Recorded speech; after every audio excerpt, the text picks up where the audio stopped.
Thank you very much, sir. I thank all the members who have gone into great detail in speaking about the issue.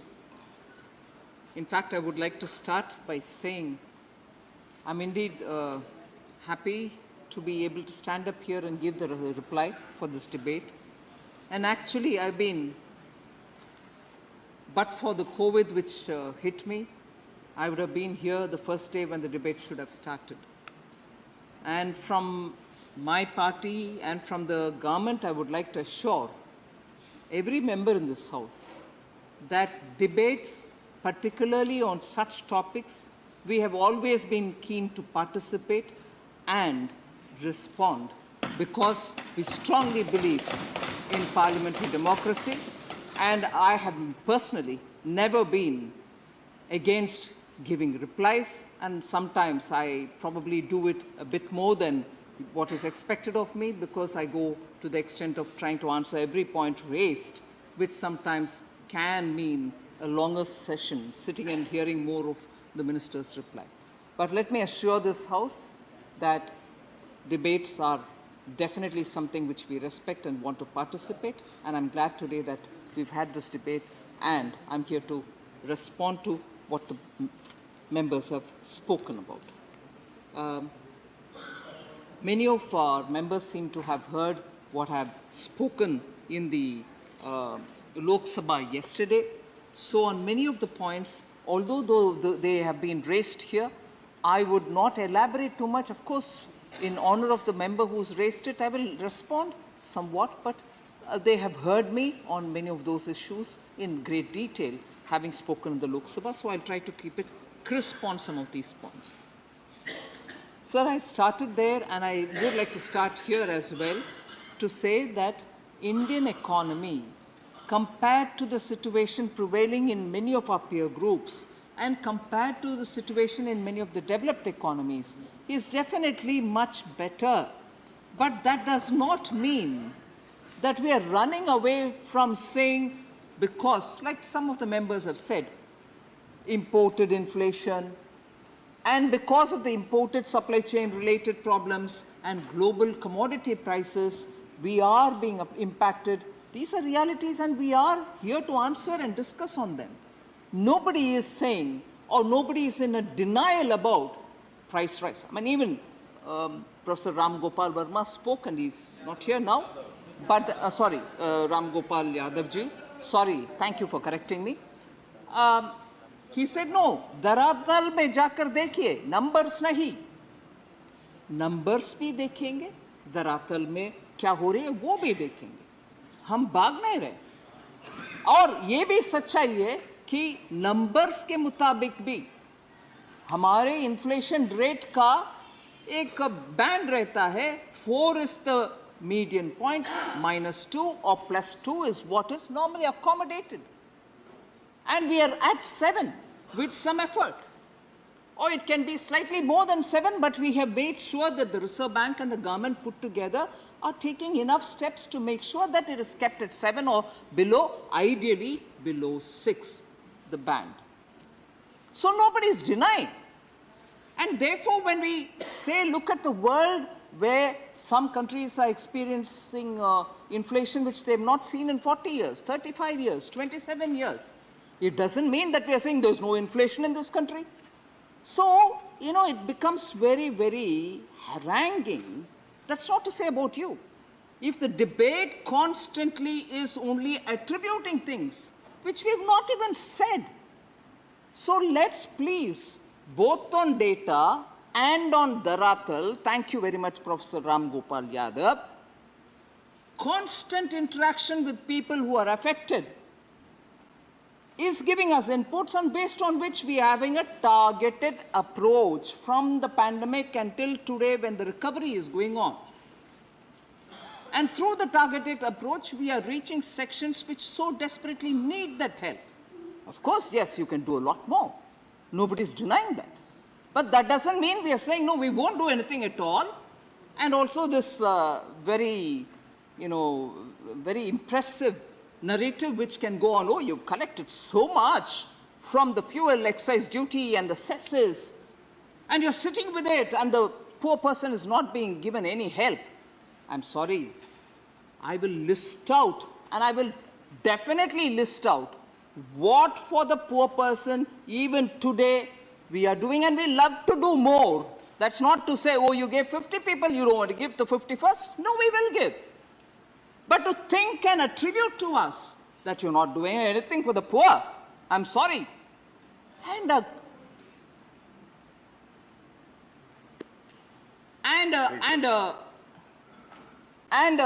approach that, you have never done anything for the poor, you are always for Adanis and Ambanis. I'm sorry, I'm compelled to take the names here. Is absolutely politicizing a debate which is so necessary for the country. So necessary for the country because all of us together, some of us in our states, some of us as members of parliament in our respective constituencies, are working to make sure that the poor's voice is heard. We are trying to reach out. Some of the schemes which don't go down to the ground, we are making sure that is given to them. Each one of us are contributing in this recovery process. And this recovery process is not purely on economic recovery, also because of the pandemic. And I'm glad the health minister is also here about the efforts taken for vaccination, which is so critical for the economy as well. Every member has been keen to know about it, and we've been constantly giving data to prove that everybody is in it so that the economic recovery can happen. So I appeal to the August House that we speak both on facts and on the dharatal. It's not as if we are only throwing data at people. In fact, most of the times we are accused of giving data which is not right.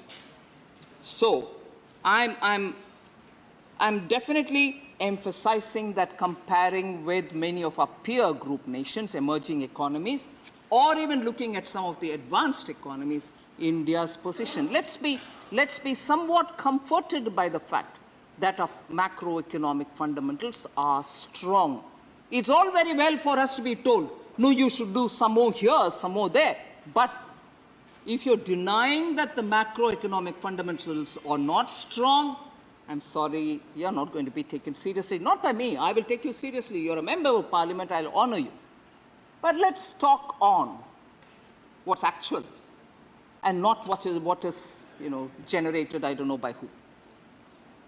So with that, I just want to highlight one of the points which is important, because we have a temptation to compare, and that's not wrong. Please do compare with our neighbors, with economists which we thought are better than us.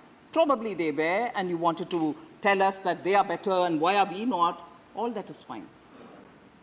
But please don't forget that today, the very same economies which were quoted to us, saying they are doing much better, India is not, because their policies are a lot more friendly for industry. I'm sorry. I'm not reveling in countries which are suffering today. I honestly do want every one of our neighbors, some of whose name I'll take here, to be better off, to be able to perform well. But today's situation, the reality is that some of these countries which have been quoted to us earlier, for one index or the other index, they are better than us, you're not. Look at the reality, please, honorable members. Bangladesh, about which we are periodically quoted. And we have great friendly relations with Bangladesh, and I'm happy for it. And there was a time when we were quoted repeatedly saying Bangladesh is doing well, you're not. But even on a parliament question reply on 1st August yesterday, I have given the data of what is the comparison which has got to be there. I just want to read it out. The per capita GDP at PPP in 2013 of Bangladesh was 3,143 international dollar, as they say it, but it is US dollar. But the same 2013 India per capita GDP PPP was 5057, 3143 versus 5057. And in 2021, sir, when we are repeatedly reminded saying, Bangladesh is doing it, even if they do well, very well. But I want to give you the number. In 2021, Bangladesh per capita GDP at PPP is 6613, whereas ours is 7334. So please do quote, but quote with facts. And the same Bangladesh today, and again I'm underlining this point, I'm not quoting miseries here, but because repeatedly we have been told, oh, you're next Sri Lanka. Oh, you're not anywhere near Bangladesh, but please, let's understand the whole story everywhere. Bangladesh today is seeking from IMF 4.5 billion because they have balance of payment problems. And when I say when our macroeconomic fundamentals are strong, please, let's recognize that our macroeconomic fundamentals are strong. Sri Lanka, of course, is asking for 3.5 billion to the IMF. Pakistan in total is asking in different stages for 7 billion from the IMF. There are times when we have also been told, oh, in India, the petrol price per liter is this, but look at our neighbor, Pakistan, look at our neighbor, Sri Lanka. That's the rate. They are far lower than you. Let's consider it in a holistic way rather than piecemeal saying, you are this, we are that, they are there. No. Today's economic distress throughout the world being what it is, let's look at it holistically rather than just throwing one astra here so that, good, I've done my job. No, please. This is a very serious business.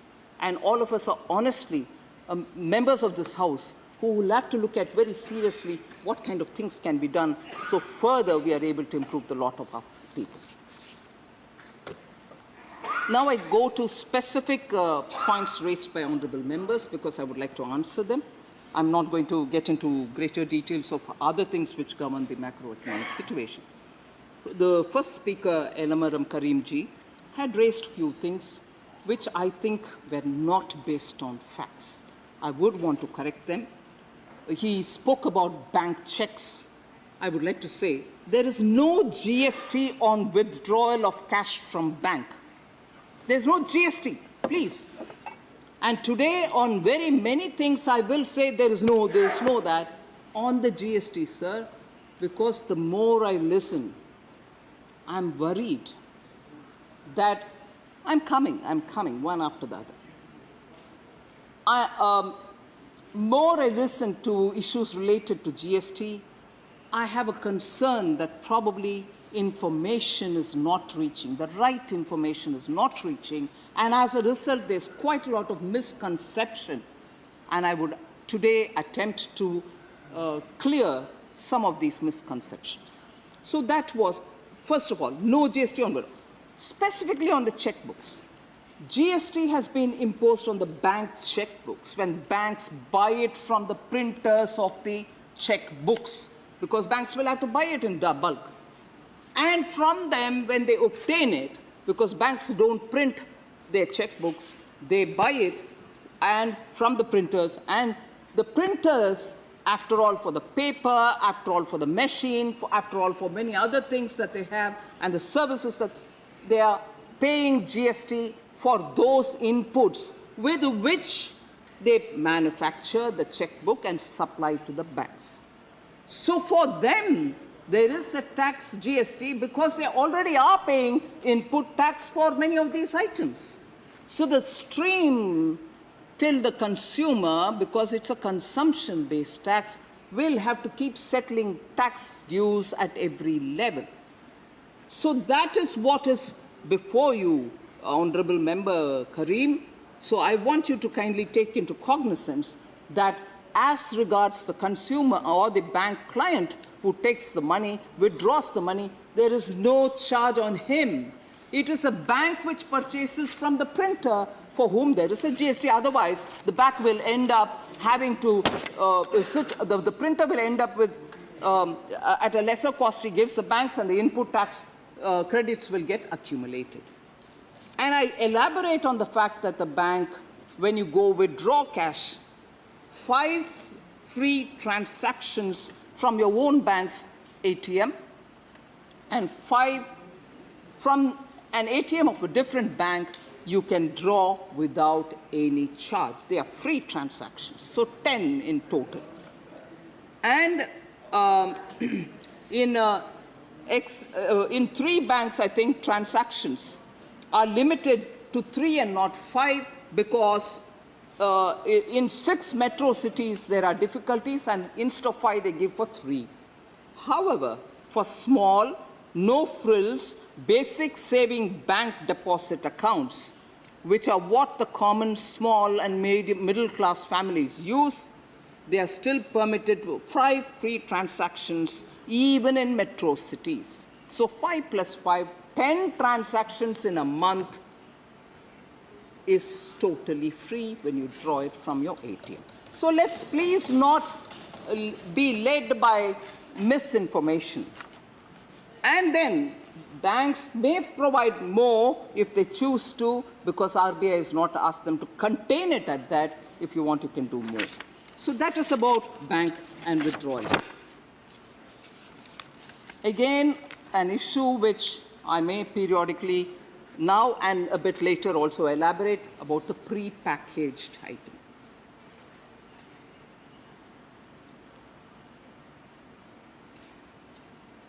I hesitate to have to say something here. GST Council has members, ministers from every state. They are not alone when they are inside the GST Council. They sit with their officers as well. So it's not as if it's possible for anyone to say something about some other state outside and get away with it, because they are with their officers. If not the minister himself, the officers also know it. And as regards the latest, the 47th meeting, which was held in Chandigarh, it's a matter of record that all states agreed to the proposal. I put it on record. And if there have been private conversations with some ministers, I recognize the private conversation, Madam Rajnitai. I would like to particularly tell you, private conversations can be anything. The minutes, the oral recordings, all stand testimony that there was not one person who spoke against. And this is my word, you may not trust me, but I have the responsibility as the chairperson of the GST Council to put the facts on record in this August House. Not one spoke against, and I repeat, not one spoke against.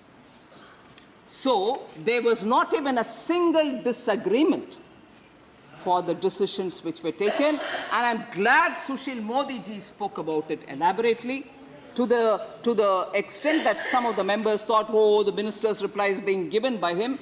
He is a very old hand in the GST. He has been there before the GST Council was formed, in the Empowerment Committee, empowered group of ministers, which prior to GST drew the entire framework.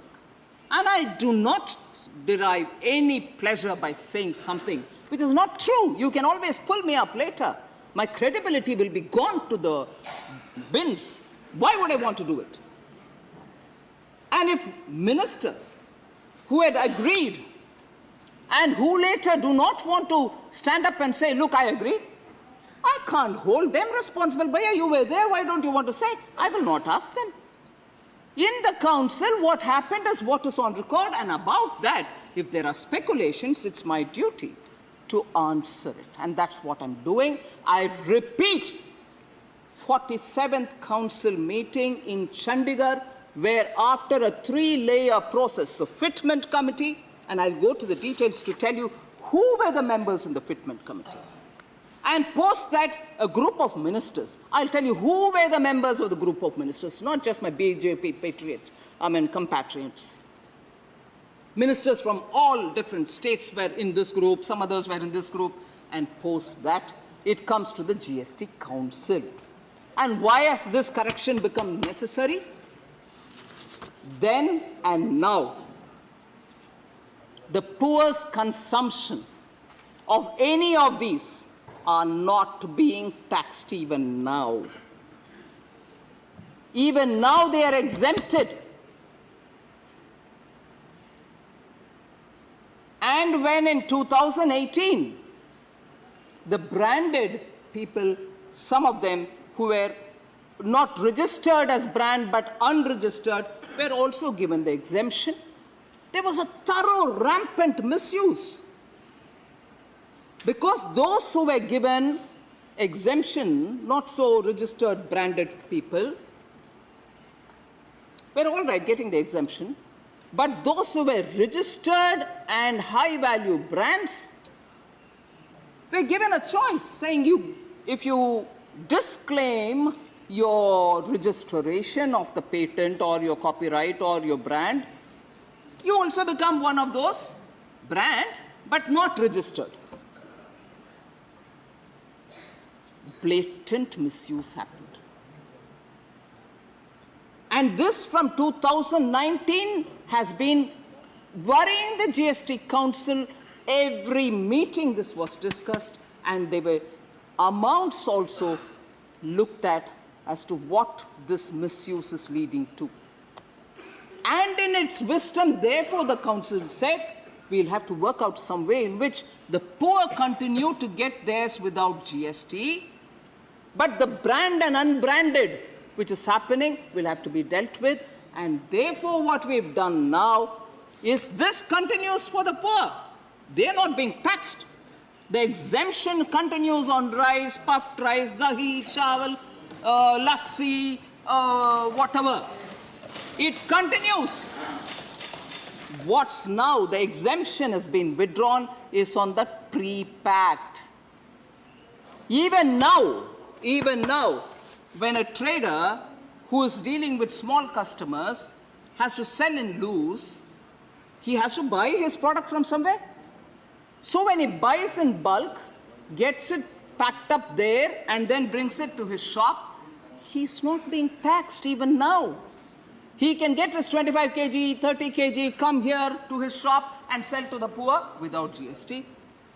So the Council, and I take extreme, I think it's my duty, and I take extreme pride to say that the Council has applied its mind at various levels, at the Fitment Committee level, Group of Ministers level, and then the GST Council level, that the continuation of the exemption for the sake of the poor continues.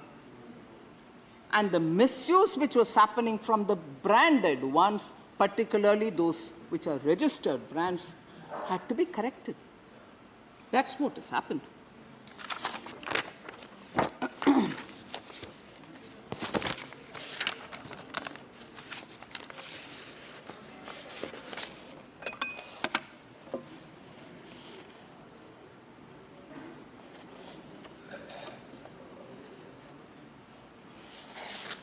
Madam Karimji also was worried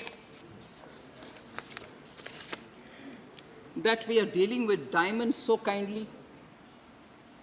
You're taxing them very less. Food products are being taxed at 5. Karimji, at the time when GST was brought in, elaborate discussions took place about diamonds, because in this country, 96% of all imported diamonds were coming, cut, polish, some jewelry, value addition work, get exported. 96% of all rough diamonds which are brought into this country are exported. So obviously, you don't export your taxes. Any export item does not bear the domestic tax. And therefore, earlier where it was 3%, then there were quite a lot of demands from those, and it is a labor-intensive industry. Therefore, a lot of input tax credits were getting accumulated, and because they're selling it with no tax or some percentage of tax, it wasn't benefiting. Therefore, in order that ITC, input tax credit claims, can be sorted out, studies were done on it. and post that the council took the decision to keep the tax where it is. So that is not a favor done to diamonds. It is more the industry and the workers who are all there, and as a result of which, and because 96% gets exported, that rate has been fixed.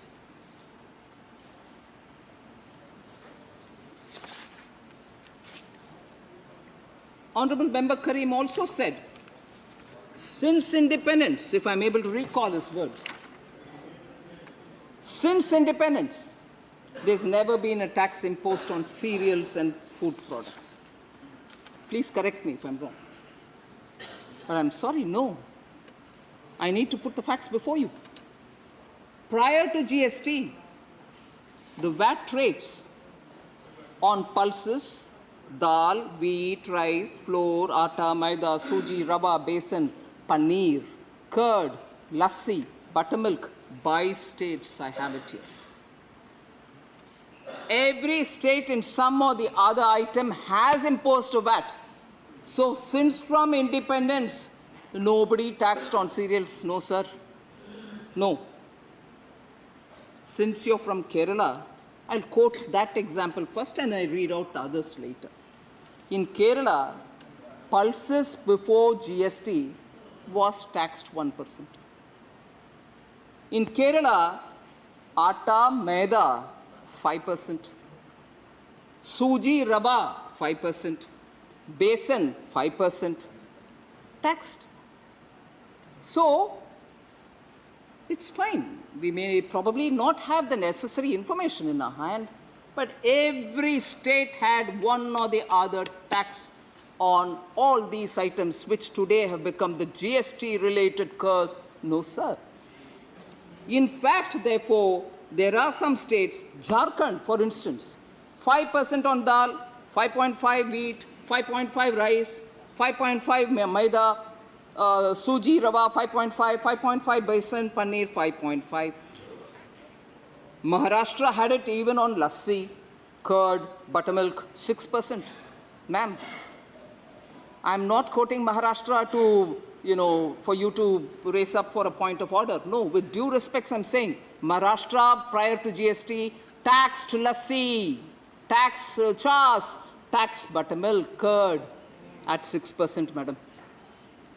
So, paneer was taxed at 6% as well in Maharashtra. So, it's very well for us to very quickly say, no, this has never happened. West Bengal taxed paneer 5%, pre-GST. So, point of order. So, no point. Mr. Derek, it is just to disturb. No. Please. There is no point. You listen to her first.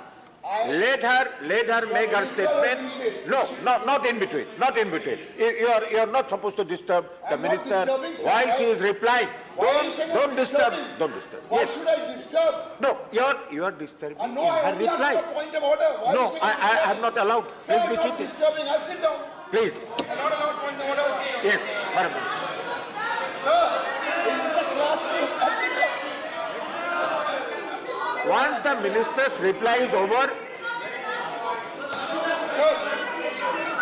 Sir, we are not here. I've asked for a point of order.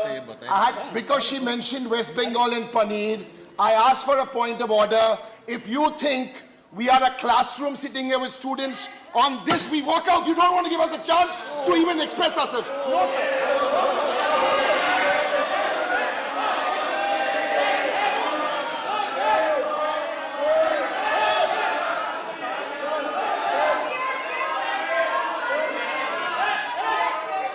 Sir, it is extremely unfortunate. It is extremely unfortunate, and this has exposed the Trinamool Congress and my esteemed colleague, the leader of the Trinamool Congress, Mr. Derek O'Brien, stands exposed today in this House. They never wanted the debate in the first place. We have been repeatedly saying they are running away from the debate. We have listened, the Honorable FM, as she has just recovered from COVID. After that, she has sat 5 hours and listened to every honorable member, made copious notes. She is addressing each member's concerns very elaborately. And despite such an exhaustive and very, very articulate response to everybody's issues, if the honorable member wants to find an excuse to walk out, I think it is very, very sad. It only shows that they are getting exposed. They are getting exposed for their failure to take effective measures. Honourable Minister, please continue. So I won't elaborate on each of the states, sir, but the matter of fact is some states or some other states, or in fact all states in some item or the other, pre-GST had a tax, had a VAT in every one of these items, which we today feel outraged. How did the GST Council do? The GST Council has not done anything. No new tax has been levied. But those who had exemption and those who were misusing it have now been told no more exemption for you if you're branded. So pre-packed for the poor, which comes, and that which is being bought in loose is still under exemption. With that, I will not elaborate further. But there were concerns about hospital beds. I would like to highlight again, this is as a result of a misunderstanding. I would like to clear this misunderstanding. The GST Council recommended that hospital room rent, no bed, no ICU. ICU is not being charged at all. It does not impact emergency services. It does not impact ICU. But if you are taking a room in a hospital, which is more than 5,000 rupees per day, it is only for that class, 5,000 and above, that 5% tax is being levied. 5,000 and lower, there is no tax if you're taking a room with treatment being offered for you. So, again, a misunderstanding which I'd like to be clear on. I want to tell, no, sorry, that is also not right. Again, with a lot of cynicism, the council is accused of having levied charges on crematoriums. You're going to, bury your dead, you're being charged? No. Please put in a minute more to read what actually the council has said. I'm extremely proud, sir, of the way in which the council functions. The ministers apply a lot of their mind. The fitment committee does its business. At every layer, the legal committee looks into the legality of everything. And post that the issues come to the council. And even there, they think about whether it's right time, should we do it later, what is the loss if we do it tomorrow, what is the loss if we hadn't done it at all. Everything is discussed. To suddenly make a picture of the GST Council as though it is sitting mindlessly and just goes about wanting to earn more. No, please. They are also people coming from the ground. After all, they belong to all our parties. They know what is the ground. They come back to say what they want. And there is no maniacal wanting to earn more revenue. It is more reasonably addressing issues, but addressing nevertheless. So crematorium, sir, Honorable Member Karim, there is no GST on crematorium, funeral, burial or mortuary services.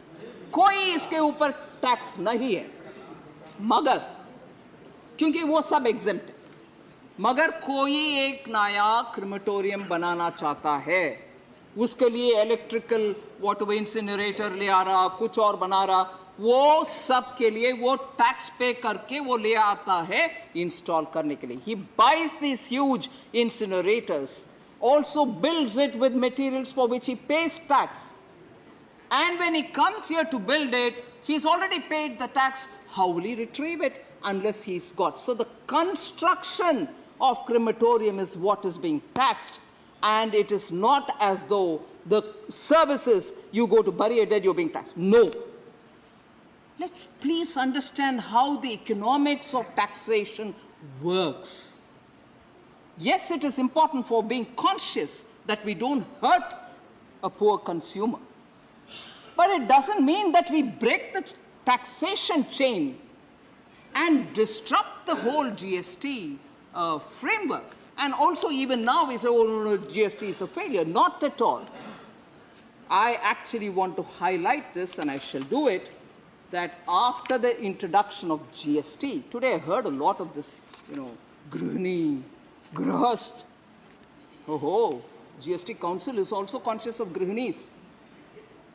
GST Council is also conscious of households. I will read out a list as to what the taxation on Grihanis was before the GST was introduced. Derek O'Brien is not here. He listed out 6 things and said, Minister is not here. Come, I wanted to come and reply. I'm ready to reply. He is not here. I will read it out, but. So, Honorable Member Karim, I want you to be sure that the crematorium matter be settled. It is not as though. Now, before I just want to be sure that the point on the GST decision-making process is understood, I want to tell honorable members as to who were in the fitment committee. The fitment committee consists of top commissioner level officers from Rajasthan, West Bengal,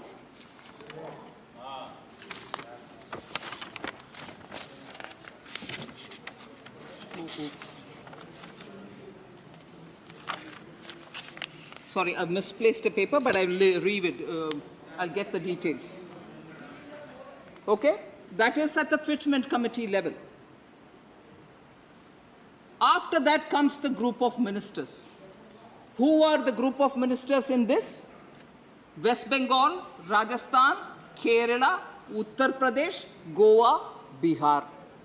They have considered the decision given by the fitment committee. And after that, it went over again to the group of ministers which is looking at rationalization of rates, looking at the correction of inverted duty structure in the taxation, where you pay higher tax when you're buying the raw material, but pay lower tax when you're selling the product. For that also a group of ministers which is headed by the Chief Minister of Karnataka. And in that too, who are the ministers again? Punjab, Chhattisgarh, Rajasthan, Tamil Nadu, West Bengal, Andhra Pradesh, Telangana, and Kerala. All of them agreed. All of them agreed, sir, and agreed without any difference. So I want this to be laid as a matter of fact.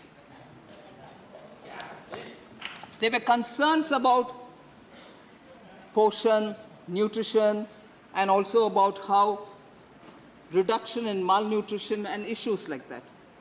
Between 1516 and 1921, child stunting has been reduced from 38.4 to 35.5 in percentages. Child wasting, 21 to 19.3%. Underweight children, 35.8 to 31.1. Malnutrition in women, that is between 18 and 49 years, 22.9 to 18.7. And I'm happy to say, Health Minister is here, former Health Minister is here. Institutional births in rural areas, which is very important for the maternal health, has increased. It was 75.1 in 15-16 percentage, 75.1 percentage. It's today at 86.7%. Also, the cost of medicines, cost of people not being able to purchase medicine. I want to say I'm very glad. I very closely follow Health Minister Dr. Mandavya's Jan Aushadhi Kendras. We every now and then talk about it. The price of Jan Aushadhi medicines. The price of Jan Aushadhi medicines is cheaper at least by 50%. And in some cases, by 80% to 90% of the market price of branded medicine. The same branded medicine and what is available as a generic medicine here in Jan Aushadhi Kendra, 90%, 80%, and such differences. So I want that to be appreciated, that the Jan Aushadhi Kendra as a mission has succeeded in reaching medicines at affordable prices to the poor and the needy. And that is a big success. I credit one former and current health ministers who are here. In the last 8 years, starting from the annual turnover of 8 crores in a year, 2014-15, highest monthly sales turnover of 100 crore has been achieved in this. And therefore, this is something which I want you to take into cognizance. I want Kerala to have a lot more Jan Aushadhi Kendras so that your people in Kerala can benefit by affordable medicines. More than 3.28 crore persons have been treated free of cost because there was this concern, cash has to be paid, they can't afford it. Ayushman Bharat has given this facility of being treated free of cost. As on 7th April, I'm giving you the data, 3.28 crore persons have benefited from it, and 18 crore Ayushman cards have been issued. So the care of the poor is being fully kept in mind.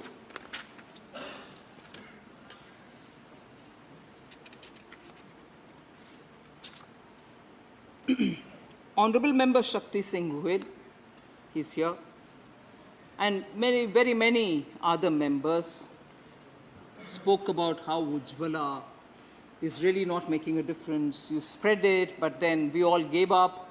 But then today there is a problem.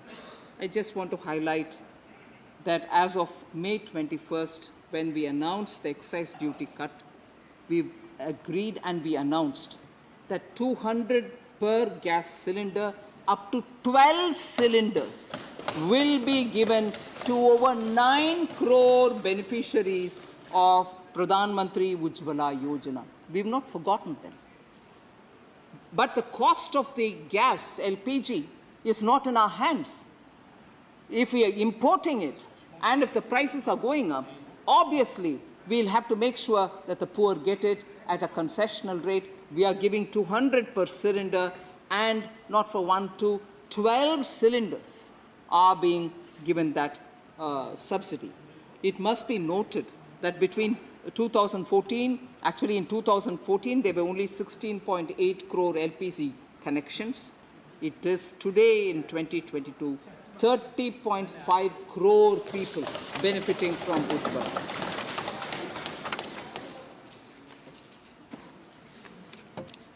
The tomato, onions and potato scheme has been easy target of a lot of people saying nothing has made a difference in it. You announced it, Prime Minister Modi said it, but nothing. No, but I would want to just highlight what it is about. Actually, I'll start from over the span of less than 5 years under UPA 2, from May 2009 to November 2013. The average price of various food commodities were in triple digits, not double. Some of them went up that much. And I'm not exaggerating. Potato, onion, tomato, the increase in average price over this period, 2009 to 2013, was shockingly at 164% for potato, 323% for onion, and 160% for tomatoes. So that's the kind of increase in price happened during UPA 2. And today with top scheme, we are able to get more of these perishable goods to the market, give them capacities to store, and as a result of which, the prices have been held reasonably. In fact, in November 2013, sir, the price of onion had touched 100 rupees a kg in certain centers. Some of them, sir, you're from Assam, you'll know in places like Aizawl, it was already 100 rupees or more at that time, and tomato was costing 80. I'm glad that Rajni Tai remembered my exchange about onions in the Lok Sabha. Whether I eat or not Tai, we work to make sure that it is affordably available for everybody. So it doesn't matter whether I'm an onion eater or not, and all of us rejoiced at a minister being bullied, saying, oh, she doesn't eat onion, so she doesn't care for the poor who need to eat. But not just me. Prime Minister also has a concern, and that's why the top scheme succeeded. That I would like to quote that between the last month and this month, the reduction in the price, whereas what it was between 9 and 13, in 2009, May 1st, potato was 9 rupees, whereas November 22, 2013, it was 26 rupees, whereas what we have on July 29 is 26 only. We've contained the prices. Onions were 52.98 in 2013. It is 25.45 today, in July, on 29th July. Tomatoes, 46 rupees in November 2013. Today it is at 34. So, one of the things which we like everyone to take into cognizance, there were detailed questions about groundnut oil, mustard oil, vanaspati. I have data, I don't want to read it here, but proving that we are holding the prices carefully. And in the process, I'm not sure, one of the honorable members did ask, what is happening? The area under cultivation, I think it was one member from Telangana, area under cultivation of rice is going down, and area under cultivation of wheat, and then the export which was going, you halted it. There is a group of ministers headed by the Honorable Home Minister, which periodically reviews the Commerce and Industry Minister, Food Consumer Affairs Minister, Leader of the House here, is also a member of that committee, of the group. We periodically review the availability of cereals, pulses, dalhan, tilhan, and also the crop sowing, area, acreage under cultivation, and take calls accordingly. So it's not left high and dry. The government is looking at it because these are essential and we need to do something about it. So vulnerable sections of the society, because I would want to quote from Pandit Deen Dayal Upadhyaya, who's our ideologue, from whom we derive a lot of inspiration. He said, and I quote, "It is our thinking and principle that these uneducated and poor people are our gods. We have to worship them. It is our social and human dharma." That's what he said. And the Antyodaya which we practice is derived from that. And as a result, you will find that, let me list out some of the specific action. Poor. Huh? Sorry? The poor. Huh? Mr. Binay Bishop, What is it? Binay Bishop, not now. I'll give you the data of what we're doing with farmers, sir. PM Ujjwala, I've already said, sir, 2014, 16.8 crores. Today it is 30.5 crores. Since we had Honorable Member Binay Vishwam talking about farmers, in 2014, there was no Pradhan Mantri Kisan Samman Nidhi Yojana, but in 2022, we've already deposited 12.5 crores of plus number of farmers, 6,000 a year for each one of them. 12.5 crore plus farmers have received 6,000 each into their account per year. So we are looking at farmers and taking care of them. Jal Jeevan Mission, sir. In 2019, there were only 3.2 households, 3.2 crore households. Now, getting piped water, 9.6 crore households get piped water.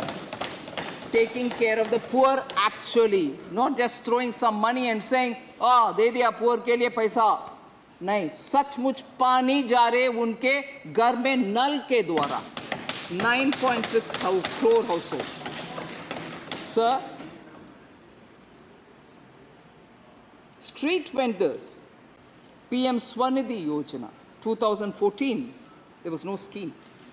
2022, 29 lakh plus get loans for under the PM Swanidhi so that they can do affordable loans, so that they can do their own work, but otherwise they don't have to give security.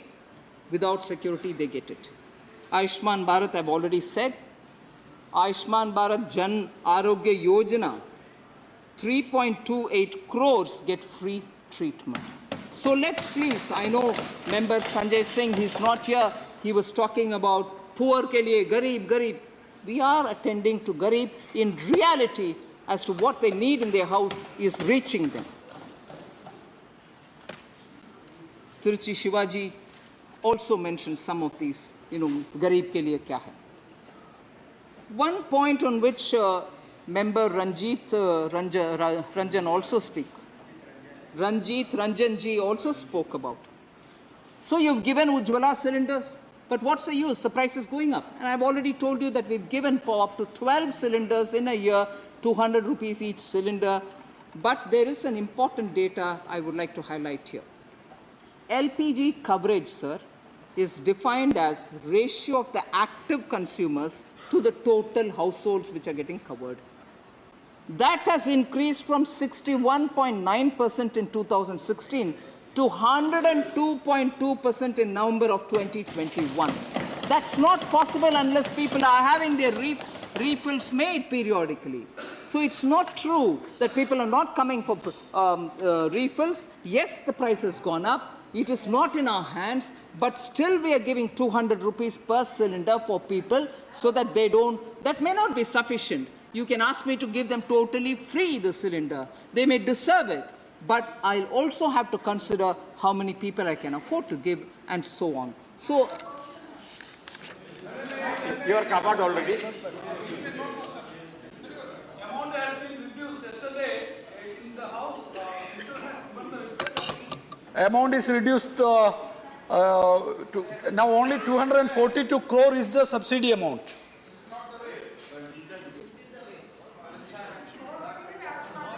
से पूछना चाहती हूँ, सूचना के अधिकार के तहत नीमच के चंद्रशेखर गौड़ ने जो आंकड़े जुटाए हैं, उसके तहत 2021-22 में इंडियन ऑयल कॉरपोरेशन 2.8 करोड़ ग्राहकों ने एक भी रिफिल नहीं कराया, 62.1 लाख ग्राहकों ने सिर्फ एक बार रिफिल कराया, हिंदुस्तान पेट्रोलियम कॉरपोरेशन 49.44 लाख लोगों ने एक भी गैस साल में रिफिल नहीं कराया, 33.58 लाख ने सिर्फ एक बार कराया। बोलो भारत पेट्रोलियम कॉरपोरेशन 2021-22 30.10 लाख ग्राहकों ने एक बार रिफिल कराया, 24.60 लाख ने एक भी नहीं कराया। सर क्या बात है सर? 3.59 करोड़ साल भर में मात्र एक सिलेंडर भराया और 1.20 करोड़ ने सिर्फ एक भराया। इसके अकॉर्डिंग उज्ज्वला योजना के लाभार्थियों की संख्या में शामिल पिछले एक साल में 4.49 करोड़ ग्राहकों ने एक बार भी सिलेंडर नहीं भराया और 2.2 करोड़ ने सिर्फ एक बार। It mean total. एक मिनट मैं जरूर आंसर दूंगी रंजीत रंजन जी। ऑनरेबल मेंबर रंजीत रंजन जी को चेयरमैन साहब आपके द्वारा आंसर देना चाहती हूं। सरकार बजट के द्वारा जब ये प्रोविजन करके घोषणा भी करती है और ये सब रेट पब्लिक में अवेलेबल है, ऑनरेबल मेंबर ऑफ पार्लियामेंट उनके अपने क्षेत्र में जा करके गरीब के लिए ये सब्सिडी दिलवाए। उनके अपने कर्तव्य है जो सरकार के द्वारा। No, I'm sorry. You cannot ask me to give an answer you want. I will give an answer having heard you. It cannot be. ये क्या है sir? Continuous. Please back there. Sir.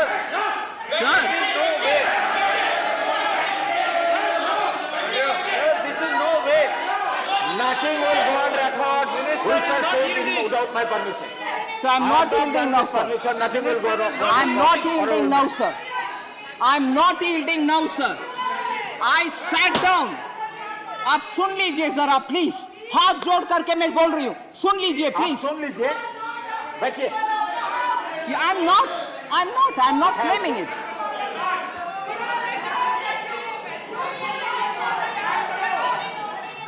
It cannot be a verbal duel. So keep patience. आपने जिसको जो पूछता था पूछ लिया। मिनिस्टर यील्ड किया, आप मिनिस्टर जवाब दे रहे हैं, आप बैठिए, आप बैठिए, Sir, please. I'm addressing you, sir. I sat down, heard every member, sometimes in this place or sometimes from my room. And even now, I sat down, yielding to hear the honorable member. I heard the honorable member. And after which, I'm willing to give an answer. Maybe not the answer she would like, but I'm giving an answer. But not the answer that she wants, maybe, but that doesn't mean that this is not the way to give an answer. That's the answer I can give. You like it or you don't like it. With your permission, I've sat down, I've heard, and I'm also. And what is this? Constantly, the minister will have to be listening. I am listening. But when I stand up to answer, there is interruption, there's running commentary, there is dictation. No, not that way. Sorry, sir. I'm willing to hear. I'm willing to sit and hear interruptions. I yield. And after that, I certainly give a reply. And I would think you would give me that, duty that I'm performing a chance. Yes, definitely. Please. No. Sir, there's also been a lot of question about, the center is collecting a lot of cess. Center is collecting a lot of cess. Before I go to that, sir, Honorable Member Derek O'Brien is not here, but he did raise something very interesting, saying families, when they think of the morning, the kind of things that they do, they buy toothpaste at this rate. When they go out, they have to get a cylinder and come. I just want to draw his attention, sir, to domestic, that grihani, grihastha, unka dhyan mein rakhte hue. Pre-GST rate. Huh? Of course, sir. Madam, I fully know. I'm purposely using it. I'm also a grihini and I use the word grihini and I'm using the grihini because I've been told repeatedly, grihini ke daan rakho, main grihini hoon. So I hope you will not have an objection, sir. ये आपने बोला, अब सुनने का समर्थ रखिए, सुनने का समर्थ रखिए, please. That's my style of speaking, madam. I may not speak like Rajani sweetly, but also keep saying things which have been already answered. My nature is different. I'm sorry, all of us are made of different stuff. You may have to put up with it. We are made of different stuff. Sir, Derek had raised this issue about how families have a worry. I just want to say GST has not increased the burden on families. And this I'm saying because the rates on some of the items before GST was far higher. And let me list out. Tooth powder, 17% pre-GST, now it's 12%. Hair oil, 29.3% pre-GST, 18% under GST. Toothpaste, 29.3 pre-GST, 18 under GST. Soap, 29.3 under pre-GST, 18% under GST. Footwear, which is more than 1,000 rupees, 21%, GST is 18%. Paints, because I heard Honorable Member Jayant Chowdhury say we probably talk about tomatoes, potatoes, onions only, but sarai, saria, cement, paints, sir, and varnishes, which are necessary for the ordinary citizen to, make his house up, 31.3% pre-GST. It's 18% now, sir. Sugar, which aam घर में उपयोग में आता है, 6% pre-GST, now it's 5%. Sweetmeats, मिठाई, दुकान से जो तो लेते हैं 7%, 5% now in GST, 7 under pre-GST. Washing machines, which has now become a common household thing, everybody wants some model or the other, 31.3% pre-GST, 18% now. Vacuum cleaners, 31.3%, 18% now. Televisions up to the size of 32 inches, 31.3, now it's 18%. LPG stove, 21%, pre-GST, 18%. LED lamps, which Piyush as minister propagated that people should have LED lamps in their houses, 15% under pre-GST, GST is 12. Kerosene pressure lantern, which for emergency we use in poor households, which till today didn't receive electricity, 8% before, 5% now. So, Derek O'Brien, families which want to buy things today are buying it at far lesser rate under the GST. Also, he's not here. I do not want to spend much time on it, but he also very simplistically, I'm not criticizing him, simplistically said US inflation is 9%, India's inflation is 7%. So actually speaking, Indian currency should be appreciating in value. Sir, the currency of a country does not get determined just by these one inflation there versus inflation here. There are so many other factors which go into the fixation of the value of a currency. He obviously talked about a few other things. I'm not getting into it. He said, but Raghuram Rajan, you quoted in Lok Sabha, but he's also said something more. Many other members also said. I've taken everything that Raghuram Rajan, former governor, as an economist said. Suppose he's given a political opinion. No, I've not referred to it. Let me be clear on that. So, cess, sir, one quick word. A lot of concern has been expressed by a lot of members. What the centre collects as cess and what it spends. I have said as a part of the questionnaire as to how we spend money collected under cess. Till now, for instance, between 2013-14, 14-15, 15-16, till 22-23 BE, 3.77 lakh crores of cess has been collected. 3.77 lakh crores. What actually has been utilized is 3.93 lakh crore. Utilized, meaning states have received it, they've started using it, they've spent it. 3.93. So nearly 20 lakh has been given, lakh crore has been given as extra. 3.77, 3.93. State receive the cess as and when. Center doesn't collect and sit with it, it goes to the states promptly, and sometimes much more than what has been collected goes to the states. This is something which I would like to say. With the collected cess, what do we do? Not my data, RBI's data shows very clearly the total developmental expenditure incurred by Modi government in 2014-22, between 14 and 22, was 90.9 lakh crores, far higher than what is being spoken about.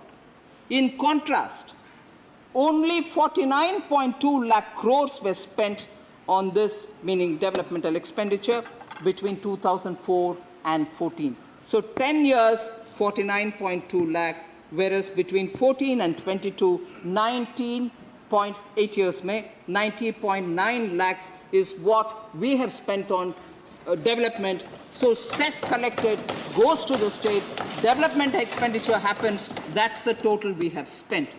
Expenditure incurred again by RBI,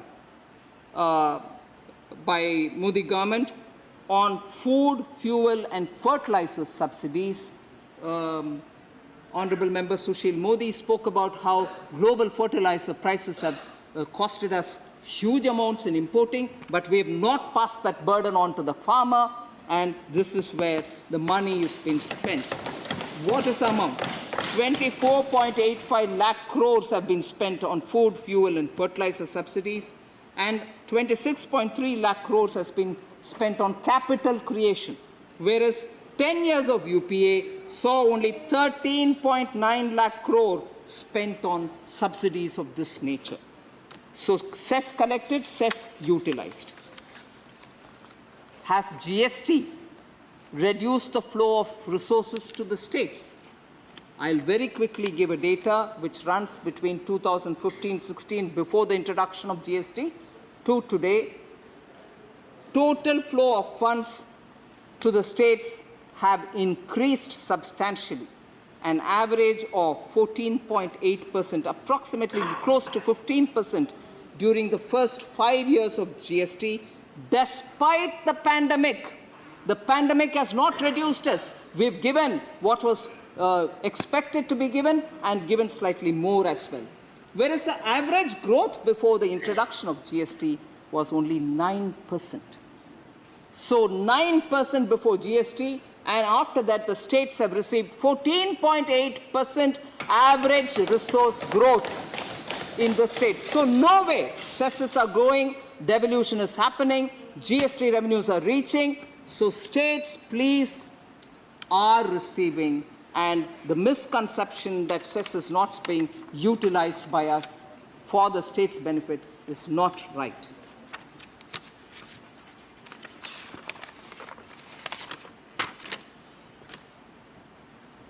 So I come to the last point of loan waivers and write-offs.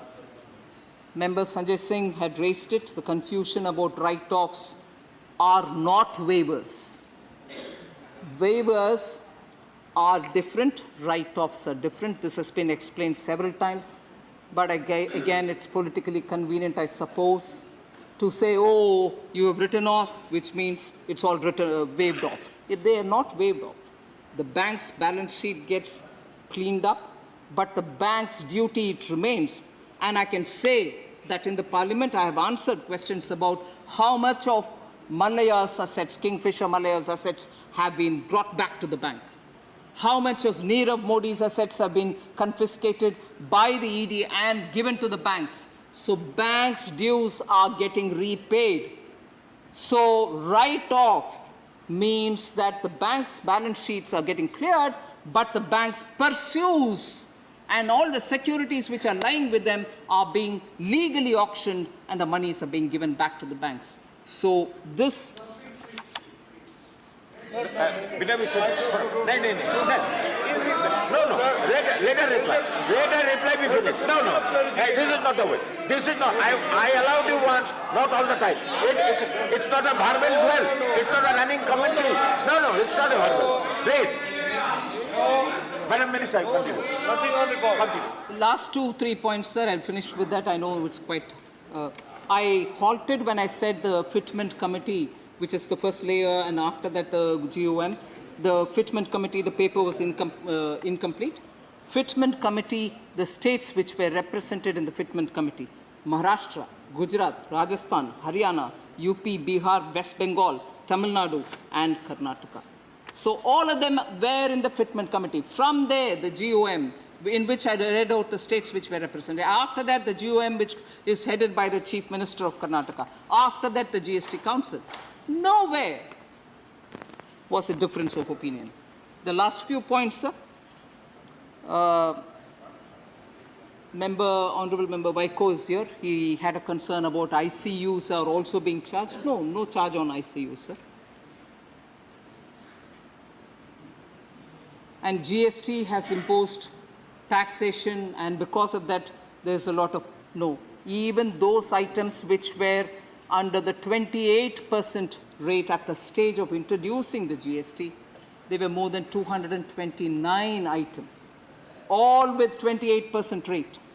Gradually, after the introduction, through various council meetings, that 229 has come down now to just 28 items which are in the 28% rate, which means items are being brought down from higher tax rates to lower tax rate. And therefore, I sequentially linked to Member Raghav Chadda, the new member, who said, obviously, they will not have any interest in bringing the GST corrections because it suits them. Because when the inflation is high, honorable members, do correct me if I've got him wrong. When the inflation is high, the same commodity is bought at a higher rate, and therefore the GST earned out of it will be far higher. And therefore the GST Council will not be in favor of reducing the rate. That was his case. I'm sorry. That is one economics which I'm learning today. If the rate is higher, people will stop buying it. If inflation is higher, consumption will come down, naturally my tax revenue will go down. Raghav Chadda ji, please, I want you to, okay? I want him to please, he's a young representative, new representative, partially throwing economics at people doesn't help. And it's also, let me please submit, demeaning a body like GST Council that they will not want to reduce their own Delhi finance minister, and now their own Punjab finance minister is also there. Is he suggesting that their ministers will be happy if inflation goes up? That's wrong, sir. I don't want cynicism to govern us.